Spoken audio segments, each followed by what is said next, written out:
ಮತ್ತೆ ಕೋಟ್ಯಾಧಿಪತಿಯಾದ ಮಾದಪ್ಪ ಕೇವಲ 41 ದಿನಗಳಲ್ಲಿ ಹರಿದು ಬಂತು 3.37 ಕೋಟಿ ಕಾಣಿಕೆ.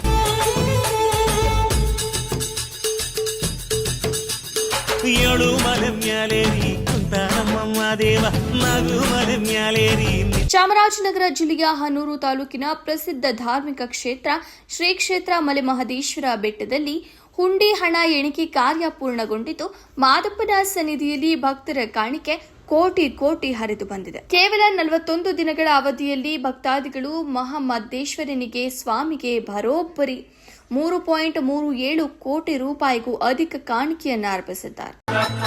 ಗಂಧದ ಕರಡಿಗೆಯಲ್ಲಿ ಒಳ್ಳೆ ಗೊಂಬೆಯಾಗಿ ಕುಂತವನು ಕೆಂಡ ತಾಮ್ರೆ ಕೊಡದ. ಹೌದು, ಪ್ರಸಿದ್ಧ ಪುಣ್ಯಕ್ಷೇತ್ರ ಶ್ರೀ ಮಲೆಮಹದೇಶ್ವರ ಸ್ವಾಮಿ ದೇಗುಲದಲ್ಲಿ ಇತ್ತೀಚೆಗೆ ಸಿಸಿ ಕ್ಯಾಮೆರಾ ಕಾವಲಿನಲ್ಲಿ ಬಿಗಿ ಭದ್ರತೆಯೊಂದಿಗೆ ಹುಂಡಿ ಎಣಿಕೆ ಕಾರ್ಯ ನಡೆಯಿತು. ಕೇವಲ 41 ದಿನಗಳ ಅಂತರದಲ್ಲಿ ಈ ಹುಂಡಿ ಹಾಗೂ ನಗದು ಸೇರಿದಂತೆ ಒಟ್ಟು 3,37,06,956 ರೂಪಾಯಿ ನಗದು ಸಂಗ್ರಹವಾಗಿದೆ.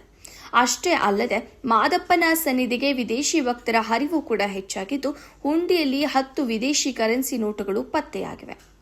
ಒಟ್ಟು ನಗದು 3,37,06,956, ಚಿನ್ನ 58 ಗ್ರಾಂ, ಬೆಳ್ಳಿ 1 ಕೆಜಿ 250 ಗ್ರಾಂ, ವಿದೇಶಿ ಕರೆನ್ಸಿ 10 ನೋಟುಗಳು, 2,000 ಮುಖ ಬೆಲೆಯ ನೋಟುಗಳು, 4 ತನ್ನ ನೆಚ್ಚಿನ ದೇವರಿಗೆ ಭಕ್ತರು ಮನಸಾರೆ ಚಿನ್ನ, ಬೆಳ್ಳಿ ಹಾಗೂ ಕೋಟ್ಯಾಂತರ ರೂಪಾಯಿ ನಗದನ್ನ ಕಾಣಿಕೆಯಾಗಿ ನೀಡುವ ಮೂಲಕ ತಮ್ಮ ಹರಕೆ ತೀರಿಸಿದ್ದಾರೆ.